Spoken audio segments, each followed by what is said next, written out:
Tudo da Canção Nova em um só lugar. Canção Nova Play. O Senhor esteja convosco. Ele está no meio de nós. Proclamação do Evangelho de Jesus Cristo segundo Mateus. Glória a vós, Senhor.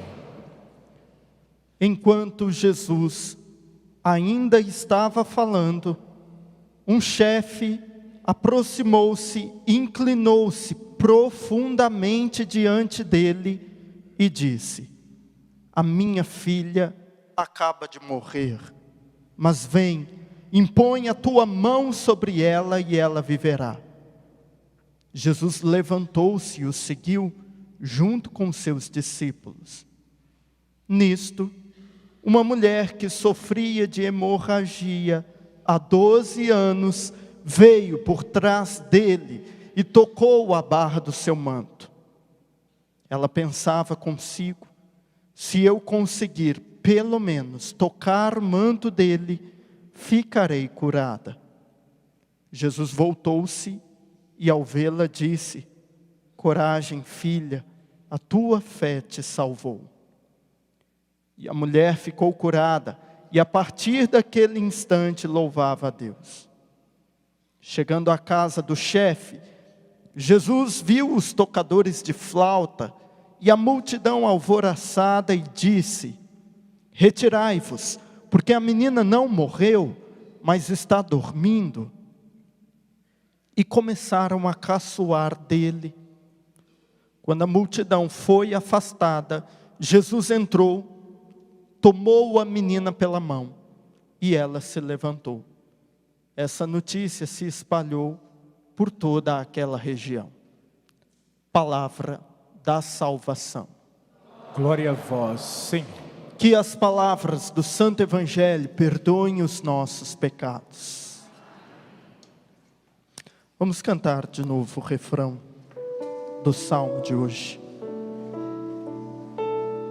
Misericórdia e piedade é o Senhor. Misericórdia e piedade é o Senhor. Misericórdia e piedade é o Senhor. Misericórdia e piedade é o Senhor.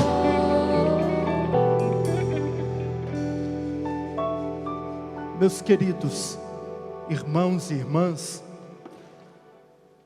eu me recordo de já ter dito aqui nesta igreja da grande diferença que existia entre o tratamento que Jesus tinha em relação a Deus e os judeus de sua época. Veja, este era o grande motivo de conflito. Este era o grande motivo pelo qual os fariseus, escribas e chefes daquela época tinham assim como que uma raiva interior a respeito de Jesus. Por quê? Os judeus da época de Jesus tinham uma visão de Deus totalmente afastada do ser humano. Deus que eles serviam, que se chamava Iavé, uma palavrinha que em hebraico era escrita por 5 consoantes, porque no hebraico não existe vogal, não sei como é que esse povo escreve, fala, mas enfim, né? São 5 consoantes, se dizia Iavé, que foi o nome revelado por Deus, quando Moisés, ali na sarça ardente, perguntou: Senhor, e quando eu chegar lá, o que eu vou dizer para o faraó? O que eu vou dizer para o povo? Quem foi que me enviou? Ele disse: aquele que é, te enviou. Aquele que é, em hebraico se diz Iavé, e era o nome inefável de Deus. Era muito respeitado e, diga-se de passagem, temido. Um escriba, por exemplo, uma pessoa que era copista, que copiava os textos da Bíblia, quando ia escrever a Bíblia, chegava ao ponto em que ele tinha que escrever o nome Iavé, a pena que ele usava, porque naquela época não tinha bique, né? Era pena de ganso e tinta. Quando ele molhava no tinteiro e escrevia o nome de Deus, a pena que ele usou para escrever o nome de Deus, ele tinha que quebrar e queimar, porque ela não era digna de escrever mais nada. O nome Yahvé não era qualquer um que falava assim, tipo nós, quando um espirra, você fala, Deus te ajude. Não, judeu não fazia isso. Ele não andava falando para qualquer espirro, Deus te ajude. Para falar o nome de Deus, tinha que ser o sumo sacerdote, uma vez no ano, um dia que o judeu chamava de Yom Kippur, ou seja, o dia do grande perdão. Era aquele dia que o sacerdote sacrificava um cordeiro, pegava a bacia com o sangue e entrava no Santo dos Santos, onde ninguém mais entrava, só ele, uma vez no ano, para aspergir o sangue pelo perdão dos pecados na Arca da Aliança. Naquele momento, ele, e somente ele, podia dizer o nome de Deus uma vez no ano. Gente, esse homem fazia isso com tanto medo, porque o nome de Deus era tão temido, que ele entrava com guizos amarrados no pulso, e uma corda no tornozelo. Por quê? Porque o pessoal ficava do lado de fora ouvindo. Enquanto o guizo estava tocando, quer dizer, ele está vivo. Parou de tocar, é porque morreu de medo. Pode puxar, que ele infartou lá dentro. Era verdade, isso acontecia. Veja, esse Deus tão respeitado ao ponto do medo entre os judeus, era esse mesmo Deus que Jesus chamava de Abba, quer dizer, papai. Diriam os nordestinos, painho. Não vou dizer nem, veja, não era pai simplesmente, Jesus chamava Deus de papai, papai. Jesus chamava aquele Deus temido, cujo nome eles tinham medo de pronunciar, de papai. E no evangelho de hoje, Jesus nos dá um ensinamento tão bonito, em relação à paternidade, que ele via em Deus. Você escutou bem? Diz que Jesus estava ensinando, quando de repente chegou o chefe da sinagoga. E o evangelho diz que ele se inclinou profundamente diante de Jesus, e ele disse, Senhor, a minha filha acaba de morrer, mas vem, impõe a tua mão sobre ela e ela viverá. Veja bem o que o evangelho está nos dizendo. Um pai, mas não era qualquer pai. Aquele homem era um homem abençoado. Era o tipo do homem que nós olhamos pela rua e dizemos, olha, aí está um cara que Deus prosperou na vida dele. O cara se vestia bem, o cara falava adequadamente, ele não morava em qualquer casa. A mulher dele não era qualquer carniça. A mulher do chefe da sinagoga era artigo de luxo. A família dele tinha tudo para ser boa. Veja, ele era um pai com P maiúsculo, um pai que todo filho queria ter. O meu pai é um exemplo, mas só que era um pai pouco poderoso, porque o filho morreu e ele não pôde fazer nada pela filha dele. Ele não pôde dar a vida que a filha perdeu, e por isso ele vai até Jesus. Mas Jesus se aproveita daquele fato para dar uma grande lição, porque veja, ao passo que ele pediu, vai, impõe as tuas mãos sobre a minha filha e ela viverá. Diz o texto que Jesus se levantou e foi, mas no meio do caminho ele foi surpreendido por uma mulher. E aqui começa o bonito. A menina que morreu, diz o evangelista São Lucas, noutra versão, que ela tinha 12 anos. A mulher que tocou em Jesus, a hemorroísa, ela tinha 12 anos, que ela tinha um fluxo de sangue constante. 12 anos de idade a menina morta. 12 anos, aquela mulher também padecia de um fluxo de sangue. E diz o texto que ela se aproximou de Jesus com medo, e ela disse com convicção, se eu tocar na barra do manto dele eu serei curado. E assim ela fez, de forma escondida ela foi e tocou. E quando ela tocou, Jesus, que estava completamente submergido na multidão, disse: alguém me tocou. E os discípulos disseram: você está louco? Todo mundo te esbarra e você diz que alguém te tocou. E ele disse: alguém me tocou porque uma força saiu de mim. E a mulher, vendo que foi descoberta, trêmula de medo, confessou: foi eu. E naquele momento Jesus olha para ela e diz: coragem, filha, os teus pecados estão perdoados. Você consegue perceber que existem dois pais no evangelho de hoje? Um pai que aparentemente é perfeito. Ele se veste bem, ele fala bem, ele mora bem, ele é bem casado, ele tem tudo para ser bom, mas ele não tem poder. E do outro lado, Jesus, que chama aquela mulher de filha, ele é um pai perfeito. É como se Jesus quisesse dizer para o judeu que não tinha intimidade nenhuma com Deus, ao ponto de chamar Deus de pai, que eu consigo te mostrar como é que se é um pai de verdade. E como é que se é um pai de verdade? De acordo com o texto bíblico, psicologicamente, agora não estou falando de fé, estou dizendo da área da psicologia. Psicologicamente, um pai ideal, ele precisa ter pelo menos 3 qualidades. Ele precisa ser providente. O que quer dizer isso?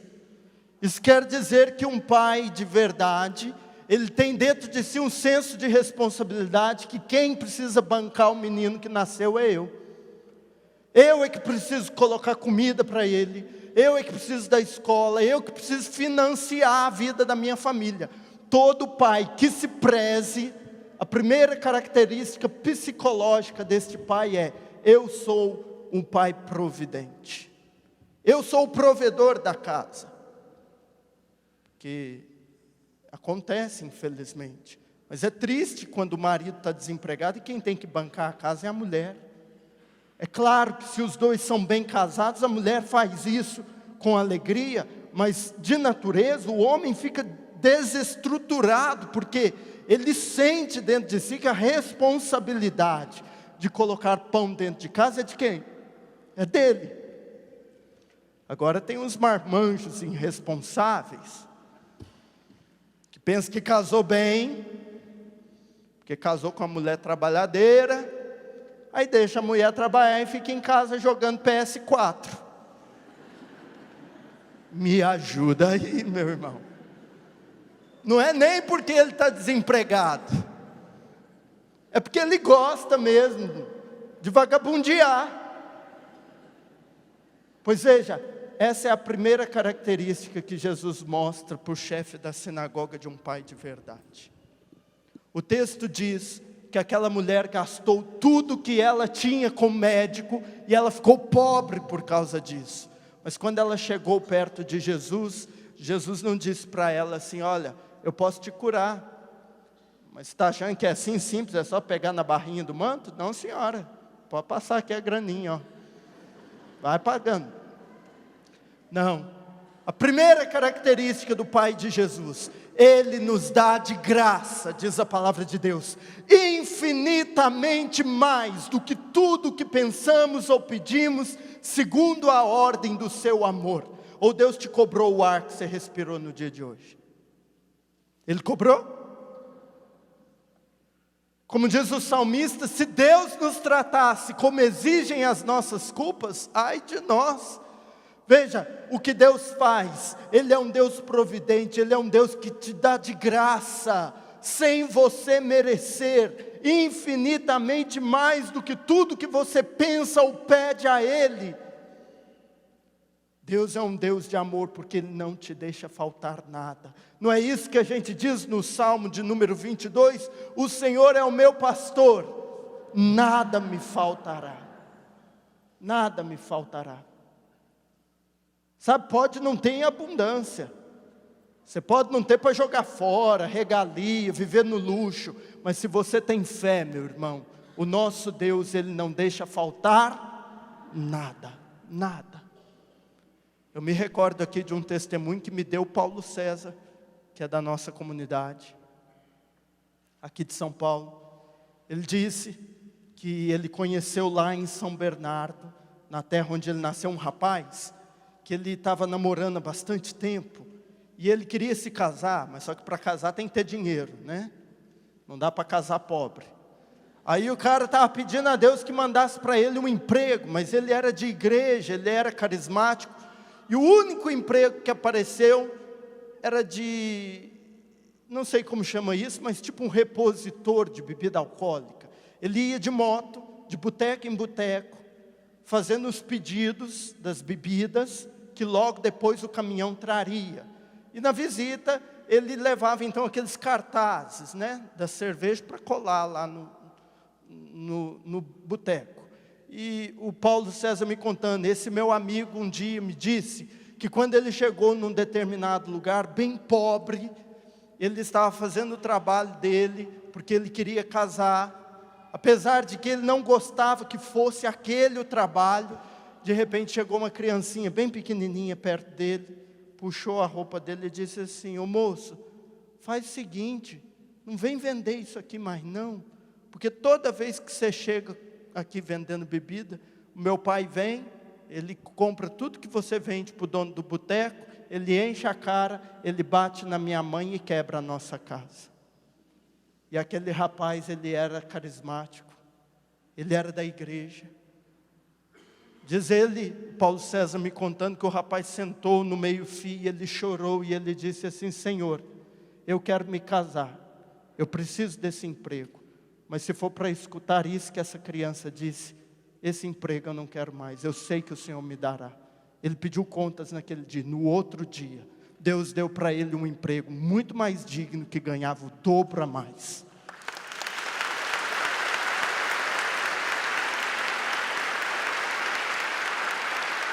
Ele agiu com fé, diante de um Deus que não nos deixa faltar nada. Repito, pode ser que você não tenha no luxo, você não tenha para jogar fora, pode ser que você não tenha para andar glamurosa, né? Porque tem gente que tem espírito de altivez. Tem mulher que gosta de andar na rua e que a gente cante para ela: glamurosa, rainha. Não, se for para você andar modesto, por favor. Se for para você andar na sua verdade, seja simples. Mas uma coisa Deus não vai deixar faltar: aquela mulher gastou tudo que ela tinha, mas quando ela chegou necessitada para Jesus, Jesus não cobrou nada dela. Jesus não disse para ela: a consulta é tanto.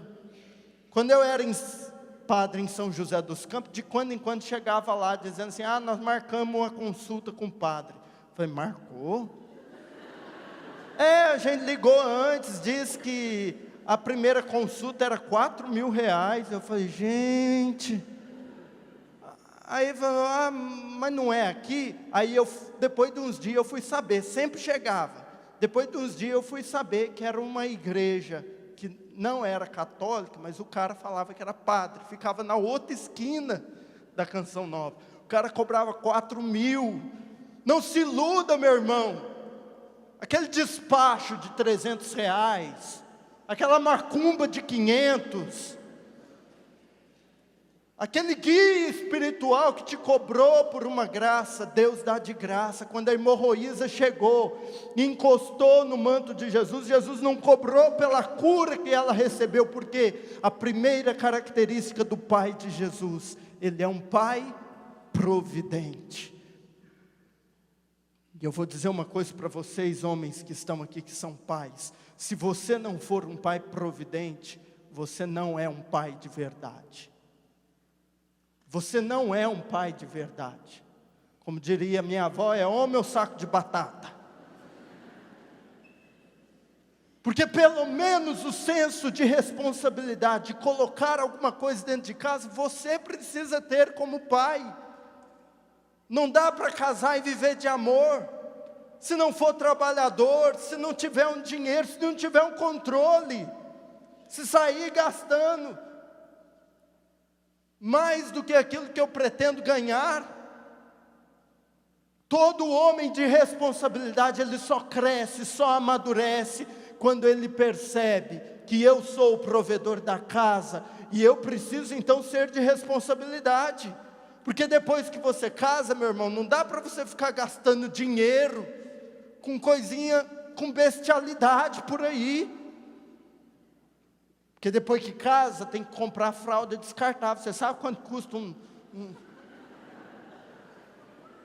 Dá vontade de você usar do outro lado. E quando a criança nasce, que tem que tomar o danado do lã. Ave Maria. Sabe quanto custa uma lata daquela? Por isso que a igreja diz que o sexo é reservado só para depois do casamento. Porque o cara não tem um tostão no bolso. O cara anda com dinheiro que ele pede para a mãe dele. Mãe, R$50 para sair fim de semana. E quer fazer sexo. O dia que você tiver trabalho, o dia que você for provedor, o dia que você tiver condição de sustentar as fraldas descartáveis que você vai botar na bunda do moleque, aí você faz. Porque veja, o seu filho vai requerer de você, você é o pai. O que a gente aprende quando a gente olha para o Pai de Jesus? Que o Pai de Jesus, ele é gratuito, ele não nos cobra por aquilo que ele nos dá. Primeira característica do Pai de Jesus, ele é provedor. Psicologicamente, eu disse para você que são 3 características. Segunda, o pai, todo pai, ele é educador. Todo pai é educador. E veja, para educar alguém, você precisa conviver com ela. Você precisa ter tempo para ela. Ninguém educa à distância. Vou educar meu filho pelo WhatsApp. Vou passar uma correção nele pelo Facebook. Não, você tem que estar presente. Veja, Jesus, ele estava ocupado com Jairo, mas ele não estava ocupado demais ao ponto de não ter tempo para aquela mulher. Quem sabe você que está aqui, que é pai, está tão ocupado que você não tem tempo de falar com teu filho. E quando ele chega para te perguntar alguma coisa, para te pedir alguma coisa, você diz, vai lá falar com sua mãe.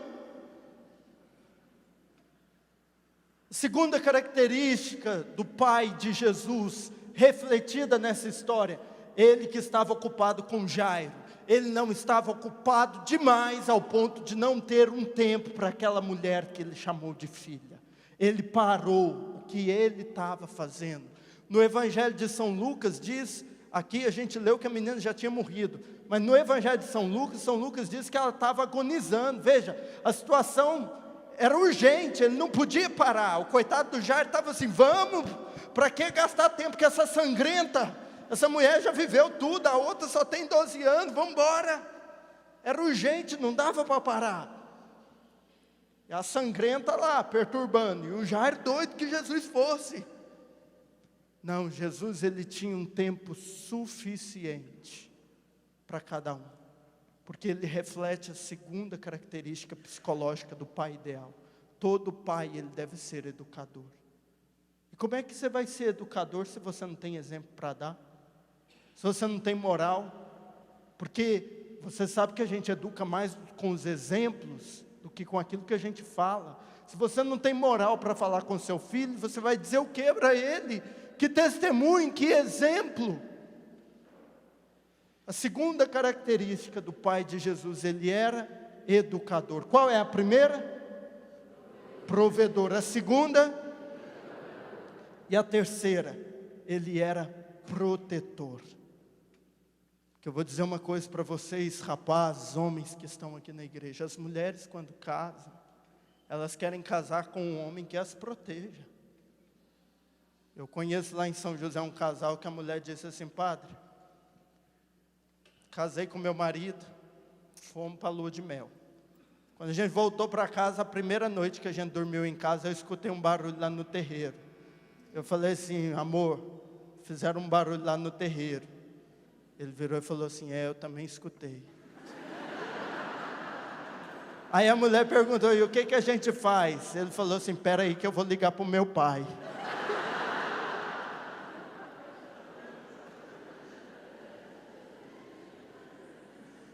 Gente, toda mulher espera de nós que nós sejamos mais corajosos que elas. Ainda que elas sejam muito guerreiras, todo mundo deseja, e veja, quem é que protege o meu filho, a minha casa, a minha esposa? Eu preciso me colocar à frente. Eu é que preciso defendê-las. Gente, diz o texto que a mulher estava tremendo de medo. E Jesus olhou para ela e disse o quê? Muito bem, sangrenta. Se acaba, se definha em tremer. Treme mesmo. Não, Jesus olhou para ela e disse assim, coragem. Jesus deu para ela uma segurança, como se ele estivesse dizendo, olha, você não precisa ter medo, eu estou aqui. Jesus protegeu. Que a maior infelicidade de uma mulher é quando ela está de um lado de um cara que não a protege. Quer ver uma mulher morrer de raiva? Ela está com o cara, vem um outro, canta a mulher dele e o corno não faz nada. A mulher diz assim, eu não estou valendo nada mesmo, o homem nem me defende. Gente, toda mulher espera que ela seja protegida, o cara encara. Se você não quer entrar na briga, pelo menos faz pose, meu irmão. Pelo menos fecha a cara. Jesus olhou para a mulher e ele deu uma segurança para ela, ele disse, coragem. A mulher chegou, segundo o evangelista São Lucas, tremendo, porque se viu descoberta. Porque ela sabia da condição dela. Uma mulher que sangrava, não podia ficar encostando nos homens na rua. Aquela mulher podia ser apedrejada. Quando ela viu que ela tinha sido descoberta, ela falou, eu morro agora. Se não morri até hoje sangrando, vou morrer de pedrada. E ela chegou temerosa, e Jesus deu segurança para ela, dizendo, coragem. Provedor, educador e protetor. É as três características do Pai de Jesus. Pregador nômade da mulher sangrenta chamada de filha. E do outro lado, o Pai perfeito, o Pai engomado, o Pai rico, o Pai bem vestido, o Pai bem habitado, bem casado, mas sem poder nenhum. Sabe, o que Jesus está dizendo para nós no Evangelho de hoje, que você precisa de um Pai, que seja Pai para além das aparências, mas que seja o seu Pai de verdade. Eu vou dizer uma coisa para você, se você fez muitas experiências com Deus, mas até hoje não fez experiência com Deus Pai, você não sabe quem é o Pai de Jesus. Então você não é cristão. Eu costumo terminar as homilias contando uma história, mas hoje eu não tenho uma história para contar, mas eu queria relembrar um caso muito triste. Eu morava em São José, no ano de 2016, em dezembro daquele ano. Olhando as notícias na internet, eu vi um caso que me escandalizou muito. Aqui na cidade de Bauru, no interior de São Paulo, uma menina de 13 anos, muito pobre. Ela escreveu no final daquele ano uma cartinha para o Papai Noel.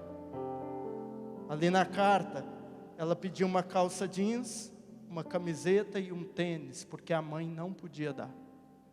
Ela não tinha um provedor.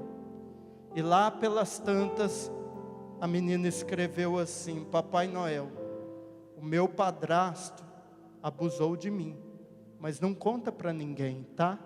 Senão ele mata minha mãe. Quem sabe, você como eu teve o privilégio de ter um bom pai. Mas se você chegou aqui na igreja hoje, e você não teve oportunidade de conhecer um pai provedor, um pai que tinha tempo para você, um pai que te educou, um pai que te protegeu, esse é o momento de fazer uma experiência de um pai assim. Eu queria que você colocasse a mão no seu peito. Se você deseja o nome de cristão, você precisa conhecer o Deus de Jesus. Por melhor que tenha sido teu pai aqui na terra, ele não foi perfeito, ele não foi ideal, ele não foi aquilo que você precisava ser. Mas Deus essa noite está aqui para dizer para você que Ele é tudo que você precisa. Deus não bate, Deus não espanca, Deus não humilha, Deus não pede o desquite e vai embora, Deus não abandona, Deus nunca está ocupado demais ao ponto de dizer para você: eu não posso falar com você agora. Deus é provedor, Deus é bom. E eu queria nesta noite que você ousasse chamar o Criador do universo de meu Pai. Meu Pai, o Deus que criou o céu, a terra, o mar. Faça a experiência de Jesus. Foi isso que Jesus ensinou e os fariseus tinham tanta raiva dele. Os fariseus diziam: ele está chutando, ele está banalizando, chamando o nosso Deus poderoso de Pai. Ouse, meu irmão. Quem sabe você chegou aqui com saudade do seu pai. Seu pai foi embora, seu pai morreu. Deixa Deus ser o seu pai agora. Coloca a mão no seu peito, fecha os seus olhos. Nós vamos fazer agora uma experiência com o Pai. Cante essa canção e reze no seu coração ao Pai. Escute. Pai, abraça-me bem forte e me prende bem junto a ti. Diga para Ele: não me deixe, Senhor. Não me deixes ir para longe de ti, pois não sei viver. pois não sei viver sem o teu amor. Do início, cante com a Natana, cante. Meu Pai, abraça-me. Meu Pai, abraça-me bem forte E me prende bem junto a ti. Não me deixe ir para longe. Não me deixes ir para longe de ti, Pois não sei viver, Senhor. pois não sei viver sem o teu amor. Diga para Ele: meu Pai, meu Pai. Meu Pai, Chame o meu irmão, meu Pai. Meu Pai, meu Papai. meu papai.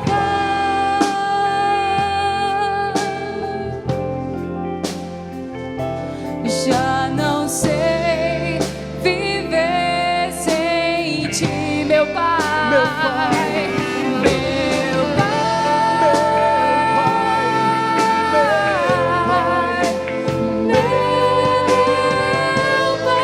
Meu Te amo, Pai. Meu papai.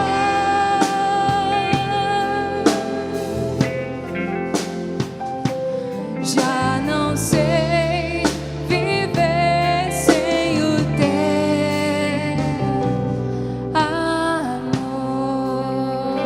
Você pode ficar de pé no seu lugar nesse momento. E agora que você lembrou, porque eu sei que você conhece essa canção, nós vamos cantá-la a todos os pulmões.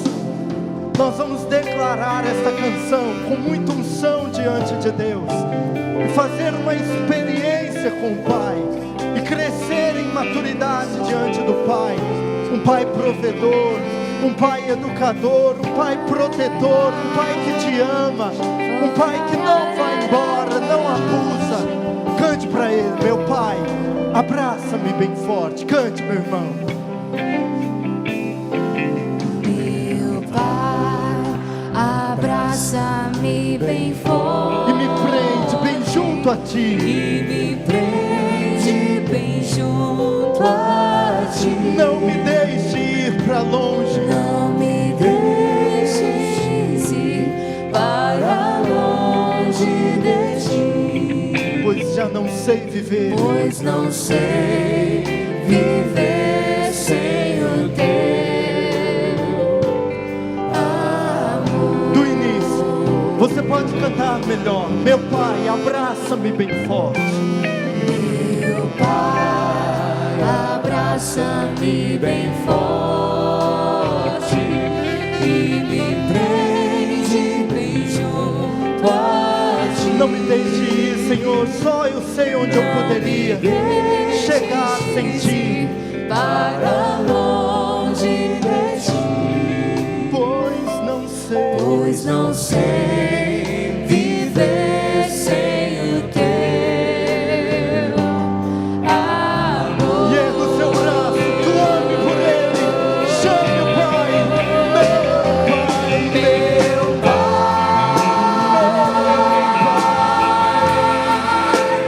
Meu Chame por Ele, meu irmão.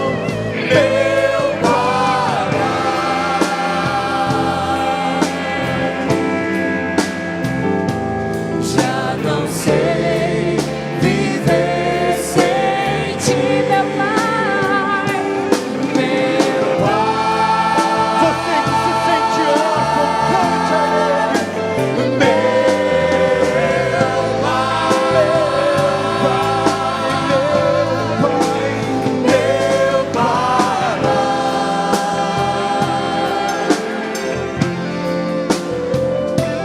Já não sei viver sem o Teu amor.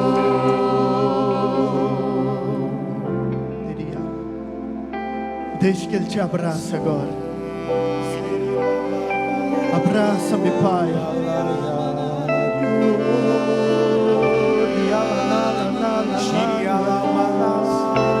Abraça, Senhor, aqueles que estão se sentindo órfãos nessa noite. Aqueles que nunca tiveram ninguém que provesse, que desse de graça, que pagasse por eles. Abraça, Senhor, nesta noite aqueles que não tiveram um pai, que tinha tempo, que parava. Abraça nesta noite, Senhor, aqueles que não tiveram um protetor, alguém em quem se apoiar, em quem confiar. Abraça, Senhor.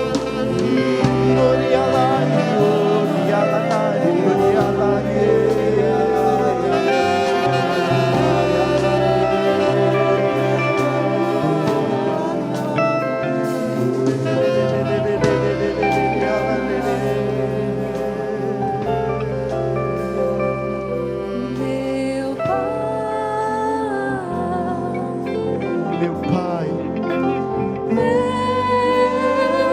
Pai, meu Papai.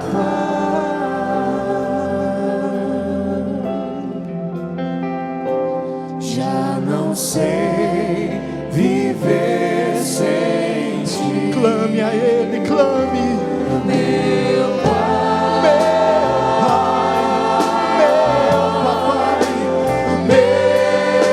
Meu papai, meu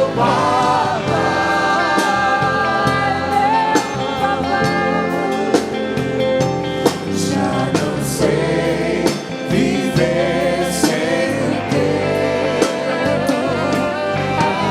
amor. meu irmão, Deus é um pai não vai embora. Deus não agride, Deus não espanca, Deus não abusa. Deus é um Pai que Ele protege, Ele cuida, Ele ampara. Deus é um Pai que está bem perto. Diz a palavra: socorro bem seguro é o nome do Senhor. Quem é esse Deus que basta invocá-lo para que Ele se faça presente? Ele é o teu Pai. Olhe para o lado e diga assim: meu irmão, você tem um Pai bom, um Pai grande, um Pai santo, um Pai forte. Deus é o seu Pai. Deus é o seu Pai. E aplauda o seu Pai com toda a força que Ele merece. Viva o Pai! Viva! Viva o Pai! Viva!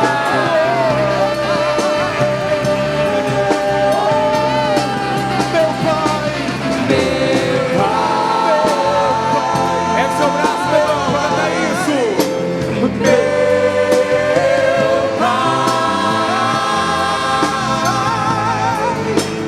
Meu Pai! Já não sei viver. Já não sei viver sem ti, meu Pai. Meu Pai. Meu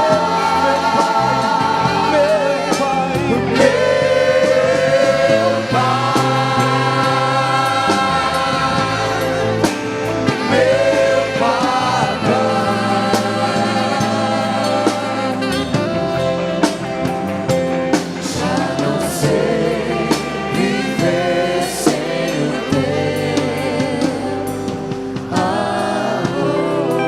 E aplauda de novo, Pai. Obrigado, Pai. Obrigado, Pai, por toda a provisão, pela salvação, pelo amor, pela misericórdia. Obrigado, Pai. Obrigado, Pai. Obrigado, Pai. Aplauda o Pai. Aplauda o Pai. Aplauda o Pai. Tudo da Canção Nova em um só lugar. Canção Nova Play.